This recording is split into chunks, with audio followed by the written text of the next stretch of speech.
explode coração na maior felicidade.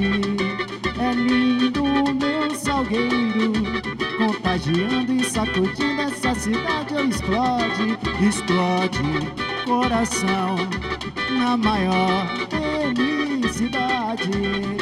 É lindo meu salgueiro, contagiando e sacudindo essa cidade. O panorama segue no ritmo do carnaval. Hoje falamos da história dessa festa na Avenida. Qual o samba enredo que mais te marcou? Vamos relembrar alguns desfiles e personagens das escolas de samba. A gente recebe Eliseu de Miranda Correia, professor do curso de Pedagogia da Univeritas, Régia Alvarez, professora de artes da Fundação Instituto de Educação de Barueri, o músico Chico Santana, professor e pesquisador da Universidade Federal da Paraíba, e o pessoal da bateria Alcalina para pôr música na nossa conversa.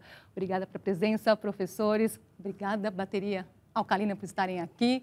Então, vocês abriram o programa hoje com Explode Coração da Salgueiro, samba enredo de 1993. É um exemplo de música que extrapolou a avenida, não é, Chico? Sim, esse samba enredo é do enredo Peguei um Ita para o Norte. É um dos sambas enredos mais conhecidos, mais populares, talvez o mais conhecido de todos os sambas enredos do Brasil, assim, tanto de Rio, São Paulo, de todas as partes. É um verdadeiro clássico da música brasileira. Agora, nós conhecemos os desfiles na Sapucaí, no Rio de Janeiro, no Sambódromo, aqui em São Paulo, mas essa história começa muito antes, não é, professor? Esse carnaval, os desfiles começam nas ruas. O que vale a pena destacar desse momento anterior?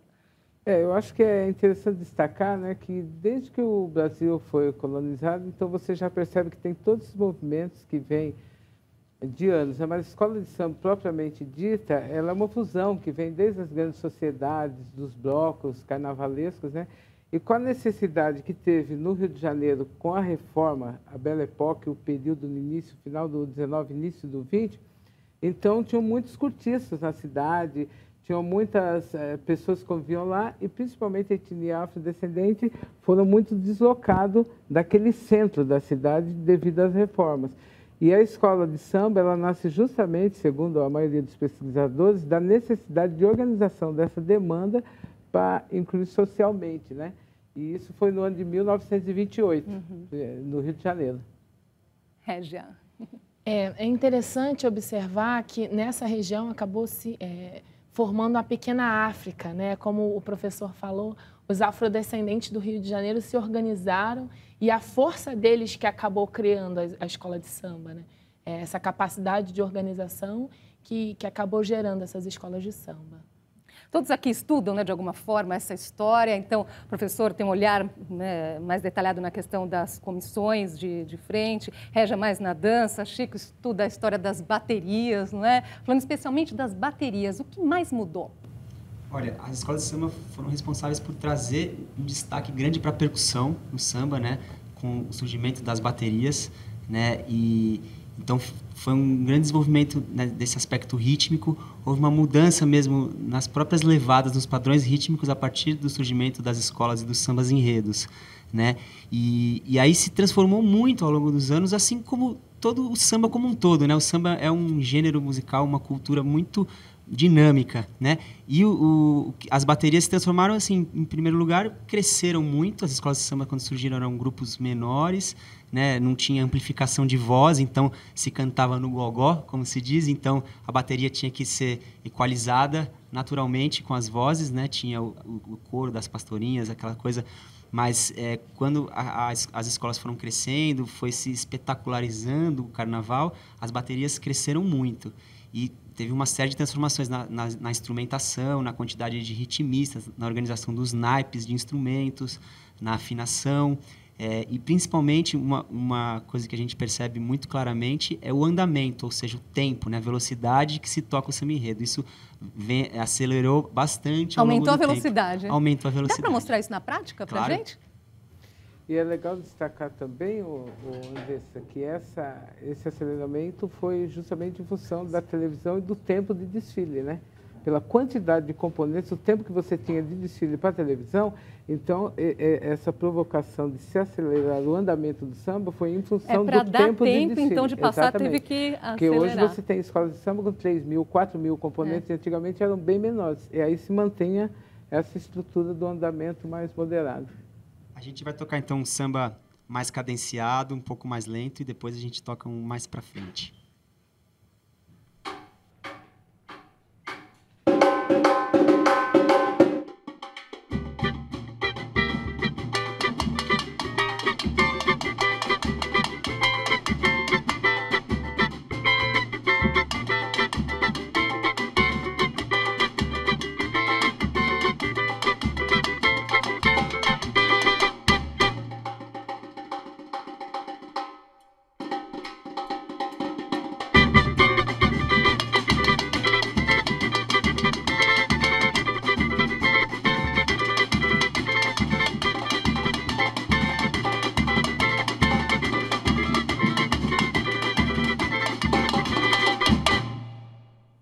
Muito bem. Pena que não dá para deixar nem de fundinho, né? Que é tão bom, né, Chico? E aí, assim, a questão do andamento, do samba, acho que tem bastante relação com a dança e com o próprio estilo de composição também dos sambas enredos. Isso influencia diretamente nas melodias, na rítmica do samba enredo e na dança, na evolução da escola como um todo, né? Então, assim, a bateria ela tem essa função mesmo de dar o andamento não só musical, como de toda a evolução da escola. Então, ela disse que é o coração pulsante da agremiação e realmente... Como se, é o maestro, né? É, o que conduz mesmo o desfile, conduz. Né? Então, essa mudança de andamento influencia bastante na escola. Sim. Queria que vocês comentassem um pouquinho qual que é a questão do caráter político dessa festa também, né? O papel do carnaval no sentido de mostrar o momento do país, o caráter social da festa também, de crítica social, professor. Ela tem funções assim, política hoje, principalmente pelo que o país passa, né? E ainda assim que eu tenho uma crítica quanto a isso, né? Porque eu acho que todos os enredos políticos assim, e mesmo de cunho social, eu acho um pouco apelativo. Eu acho que o caráter da escola de samba ela tem essa função crítica, desde as grandes sociedades, os carros de crítica que trabalhavam justamente isso. Tinha os abolicionistas, os republicanos, que trabalhavam sempre em prol desses movimentos, né? Acompanhando o contexto.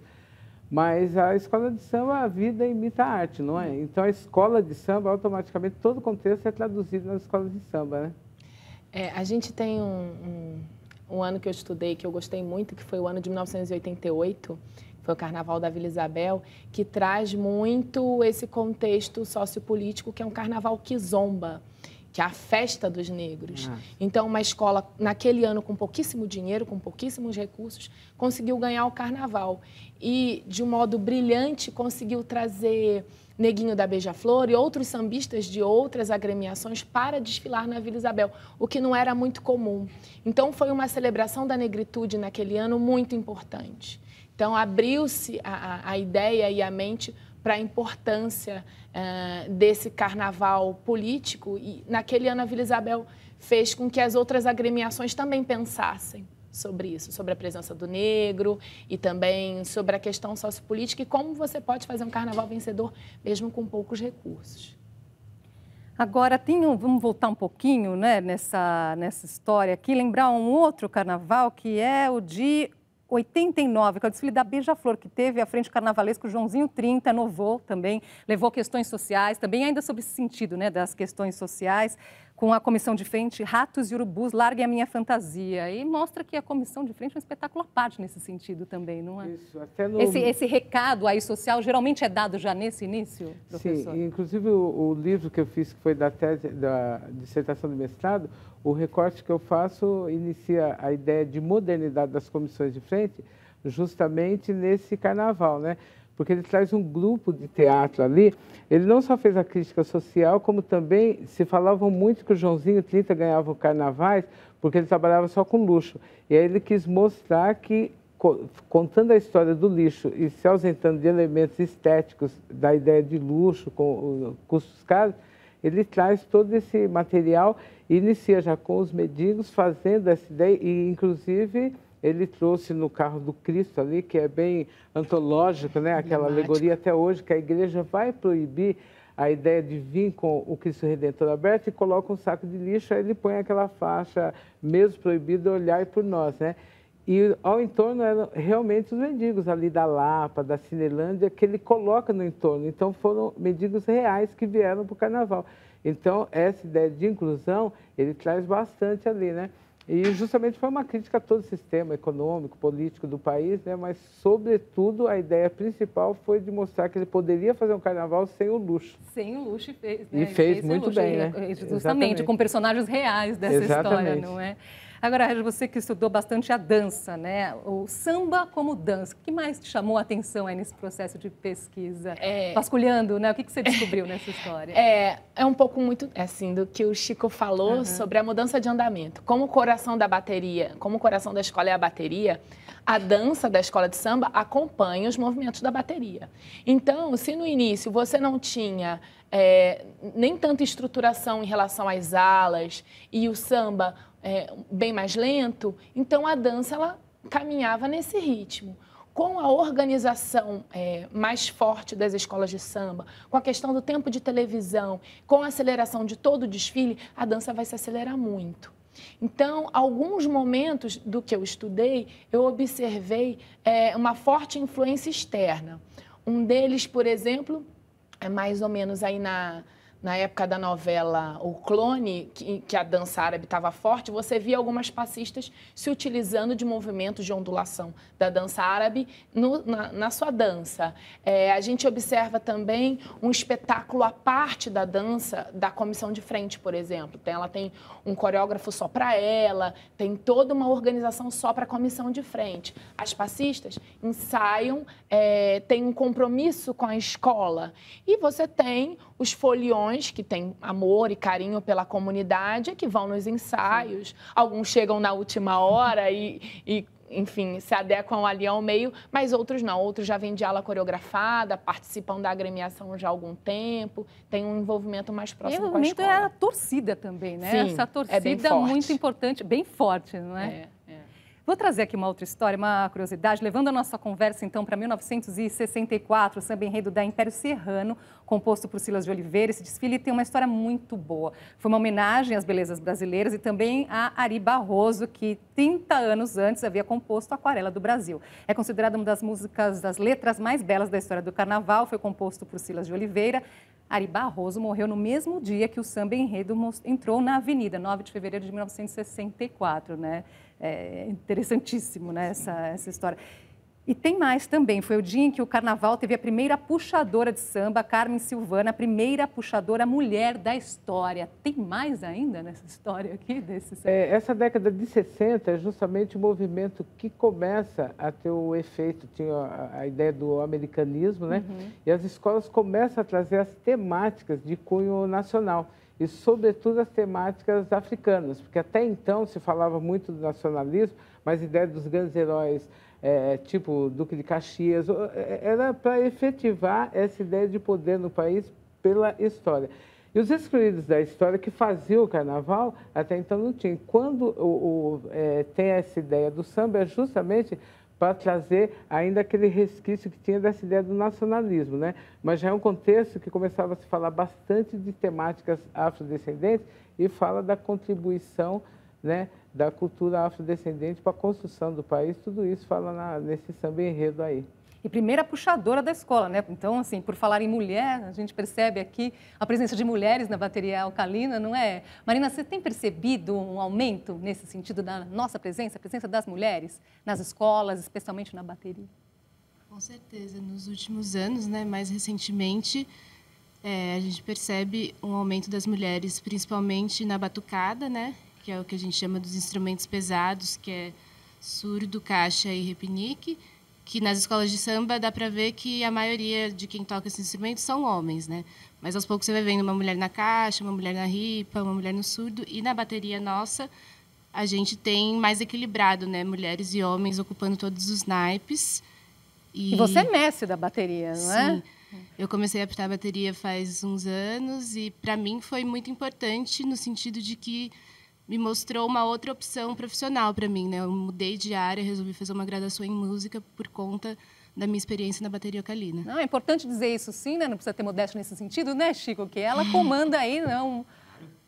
os homens aí nessa bateria também, não é verdade? Acho que vocês podiam mostrar, então, agora esse samba pra gente, não é? O Aquarela Brasileira da Império Serrano, 1964. Vamos ouvir esse samba ele é muito interessante, que ele tem uma estrutura mesmo formal, da forma musical, que é bem diferente dos sambas enredos de hoje em dia. Essa padronização da dança, das alegorias, tudo isso reflete também na parte musical, tanto na composição dos sambas enredos, como na própria batucada das baterias, né? Esse samba, ele é extenso, a gente vai tocar só um trechinho dele, e aí, como ele é dessa década de 60, ele é num andamento mais lento. Aquilo que você explicou pra gente, que eu falei no começo, a velocidade exatamente. Um pouquinho mais.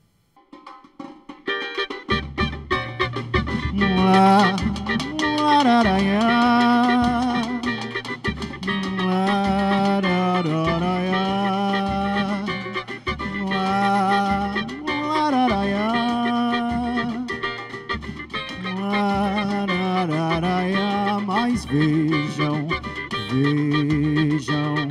essa maravilha de cenário, e é um episódio relicário que o artista, no seu sonho genial, escolheu pra esse carnaval. E o asfalto como passarela será aquela, e de um Brasil em forma de aquarela. Me leva que eu vou, sonho meu, atrás da verde rosa, só não vai quem já morreu. Oi, me leva que eu vou, sonho meu, atrás da verde rosa, só não vai quem já morreu. Bahia, luz de poeta, uau. O quê? Misticismo de um povo. E salve todos os orixás, quem me mandou estrela de lá foi São Salvador, pra noite brincar. E a mangueira, jogando flores pelo ar, se encantou com a força que a Bahia dá. E o quê? Oba, berimbau, ganzá, o capoeira joga um verso pra iaiá. Oba, berimbau, ganzá, e o quê? O capoeira joga um verso pra iaiá. Ah, moleque! Estamos de volta com o Panorama e hoje falamos sobre a história do Carnaval na Avenida. Com a gente, os professores Eliseu de Miranda Correia e Régia Alvarez, o músico e pesquisador Chico Santana e o pessoal da bateria Alcalina. Estavam tocando aqui pra gente. Então, atrás da Verde Rosa, só não vai quem já morreu. Mangueira, 1994, Verde Rosa. E por falar em Mangueira, tem um outro momento importante que nós vamos trazer aqui, relembrar, não é? Que a Comissão de Frente da Mangueira, de 1999, Baluartes do Samba Vivos, que teve coordenação de Carlinhos de Jesus. O que você pode contar para a gente dessa comissão, professor? Inclusive, aí no meu livro, que foi a dissertação de mestrado, eu faço o recorte terminando no período dessa Comissão de Frente. Então, a história das comissões de frente, ela já nasce com a escola de samba, que ela vem das grandes sociedades. Durante muito período, ela fica somente com os baluartes do samba, as pessoas importantes da comunidade, que esse setor da escola ele tem a função de abrir o desfile, saudar o público e apresentar a escola. E quem fazia esse papel eram justamente as pessoas importantes, né, que eram convidadas ali, renomadas, né? Então, essa ideia de poder. E essa comissão de frente, com o passar dos anos, ela vai se transformando. E justamente no período da década de 80 e 90, final de 80 e 90, que ela explode e vira um show à par. Hoje ela é um espetáculo dentro do grande espetáculo, como a TV tem explorado muito. E especificamente dessa comissão de frente, a grande sacada aí foi que era um momento que, de 100 anos do samba, iria homenagear os imortais do samba. O Carlinhos Jesus pegam vários personagens e usa do recurso da tecnologia, que eu falo muito isso também no meu livro, a questão do poder da tecnologia em função das comissões de frente hoje, né? Que elas, se você colocar uma comissão tradicional hoje, não funciona. Então, tem que vir só com esses elementos, porque tem que ser show, né? É o que pede. O que você chama de show à parte, isso. Né? Então, nessa comissão, ele utilizou não só dos trejeitos na parte cênica dos bailarinos para representar vários personagens aí, Cartola, uma série de personagens aí na comissão de frente, como ele utilizou o recurso das fantasias com látex. Então, ele foi até os Estados Unidos, né, em entrevista que eu tive com eles, várias entrevistas aí para pesquisa, e aí ele transforma aqueles bailarinos e dão vidas, né? Senhor, Cartola, uma série, a Clementina de Jesus, uma série de personagens, e aí a ponto dos familiares chorarem lá de tanta perfeição, de tanta semelhança, né? Exatamente. Mas foi pelo recurso da tecnologia que ele conseguiu, e mais, obviamente, a performance artística dos bailarinos, né? É uma comissão que até hoje marcou. Então, você vê que tem a história das comissões de frente tradicionais, aí quando entra a figura dos coreógrafos, que ela pode explicar bem essa questão, que ela é da área de dança, e depois diretores de teatro, o Fábio de Mello, que teve uma grande repercussão com as comissões de frente da Imperatriz Leopoldinense na década de 90 todinho, ganhou lá, acho que 8 estandartes de ouro. Aí você tem o Carlinhos de Jesus, que inova com essa linguagem de comissão de frente, e hoje tem os coreógrafos atuais, né? Essa que nós mostramos do Carlinhos de Jesus, que mostra justamente a importância dessa presença de um coreógrafo, não é? É fundamental hoje em dia, né? Como a gente tem um espetáculo dentro de um espetáculo, a figura do coreógrafo é extremamente importante para a escola de samba.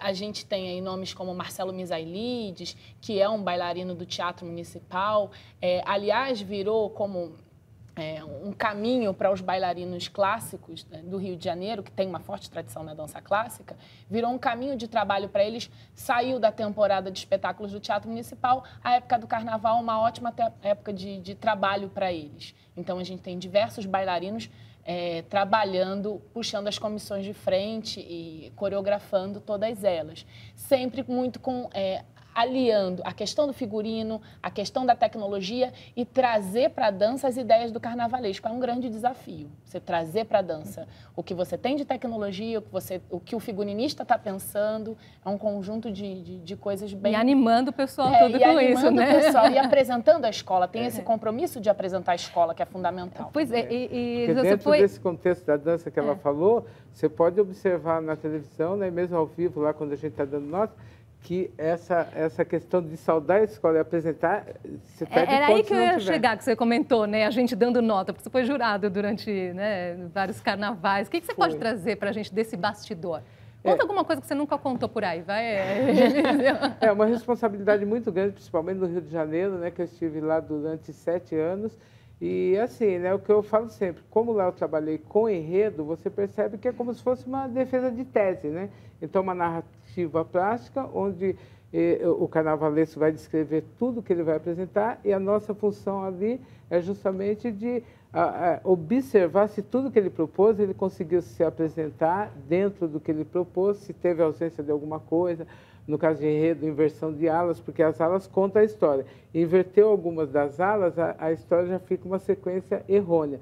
Então, tudo isso a gente tira ponto, né? E no caso de comissão de frente que eu avaliava aqui em São Paulo, é justamente essa questão do sincronismo da dança e a história que ela se propôs a contar, se ela deu conta do recado, e a principal função, que é apresentar a escola e saudar o público. Ela fez isso, porque se não tiver... tem que tirar pontos, né, e perde. E tem um componente também dentro da escola de samba, que é o mestre sala e porta-bandeira, que também tem esse gancho de saudar o público, de envolver o público, mas também de reverenciar quem está ali assistindo e também aos jurados. E são características muito técnicas, né? Quem vai avaliar, por exemplo, sabe que, por exemplo, a bandeira jamais pode enrolar no mastro da porta-bandeira. São aquelas coisas que o público não vê, mas jurado vê, não é? Que o pessoal fica super bravo. O público fica bravo, porque será que a nota foi baixa? Mas tem todas essas questões, são muitas, né? São muitas as questões. Agora, eu queria que você contasse um pouquinho para a gente a diferença entre o Carnaval de São Paulo e Rio. A história do samba em São Paulo é bem diversa da história do Rio, no sentido de que aqui existiam os sambas rurais, né, os sambas do interior de São Paulo, o samba de bumbo, onde os sambistas se reuniam, especialmente na festa de Bom Jesus do Pirapora, aqui na Grande São Paulo, e era um tipo de música, um tipo de dança bem diferente do que a gente reconhece hoje em dia como o samba carioca, esse samba que a gente vê nas escolas de samba. Isso, em São Paulo, estava presente nos cordões carnavalescos que existiram antes das escolas de samba, né? E depois, na década de 60, principalmente, o modelo carioca começa a se impor mesmo em São Paulo, com o fato, principalmente em 68, que houve uma oficialização do carnaval pela Prefeitura de São Paulo, o prefeito era Faria Lima, e ele traz um regulamento praticamente igual do Rio de Janeiro para São Paulo. Isso acaba com os cordões e faz com que as escolas de samba se fortaleçam. Os cordões ou se transformam em escolas, como o Vai Vai, por exemplo, o Camisa, que eram cordões e viraram escolas de samba. E as escolas que já vinham com um modelo mais próximo do Rio de Janeiro se fortalecem muito, como a Nenê de Vila Matilde, que foi uma das pioneiras de trazer elementos, principalmente de batucada, coisas do Rio de Janeiro. Então, você vê, quando oficializa o carnaval em 68, a Nenê é tricampeã, 68, 69, 70. Mas, assim, os carnavais estão bem equiparados, existem diferenças mesmo históricas, assim, das escolas. Nós estamos chegando ao final aqui do nosso programa, tem muita história aqui para o nosso tempo, não é? Eu queria saber de vocês, assim, o que falta aí para a Avenida? O que vocês gostariam de assistir ainda? Eu acho que o carnaval é uma reinvenção, né? O tempo inteiro, sempre, nunca tem nada esgotado, né? Por mais que as pessoas, às vezes, pensam num tema, não se esgota o tema do carnaval, né? Tem alguma coisa? Eu concordo muito com o professor, eu acho que é um universo infinito. Mas tem uma característica que eu gosto muito, que está começando agora bem mais forte, que é o trabalho com luz, né? O trabalho de iluminação nas escolas de samba, na verdade, tanto aqui em São Paulo quanto no Rio, acho que muito por causa da televisão também, está se fortalecendo. Acredito que daqui a algum tempo é possível até que a iluminação possa virar quesito. Então, qual o efeito da luz na fantasia, o trabalho com o jogo de luz é algo que está avançando e é algo que eu quero ver prosperar. Muito bem. Quem quiser saber mais sobre essa história, aqui tem um livro do professor Eliseu de Miranda Correia, As Múltiplas Faces da Comissão de Frente da Escola de Samba no contexto da Ópera de Rua 1928-1999. Tem tantas outras histórias que não deu tempo de contar aqui. Eu agradeço muito a presença de vocês. Professores, agradeço também a bateria alcalina, que vai terminar aqui, então, com outro samba que entrou para a história, não é? Isso, vamos tocar samba. É Hoje, União da Ilha, 1982. Alô, Panorama, vamos chegar! Alô, Carnaval! Alô, União! A minha alegria atravessou o mar e ancorou na passarela. Fez um desembarque fascinante, foi no maior show da terra. Será que eu serei o dono dessa festa? O rei, no meio de uma gente tão modesta. Eu vim descendo a serra, cheio de euforia para desfilar, e o mundo inteiro em festa. E hoje é o dia do riso chorar. Levei o meu samba pra mãe de santo rezar. Contra uma olhada eu carrego o meu patuá. Eu levei o meu samba pra mãe de santo rezar. Contra uma olhada eu carrego o meu patuá. Eu acredito ser o mais valente. Alô, União, nessa luta do rochedo contra o mar. E com o mar é hoje o dia, fala aí, alcalina, da alegria. Alô, Panorama! E a tristeza nem pode pensar em chegar. Diga, espelho meu, se há na avenida alguém mais feliz que eu. Oi, diga, espelho meu, se há na avenida alguém mais feliz que eu. Diga aí, diga aí, diga aí. Diga, espelho meu, se há na avenida alguém mais feliz que eu. Diga aí. Diga, espelho meu, se há na avenida alguém mais feliz que eu.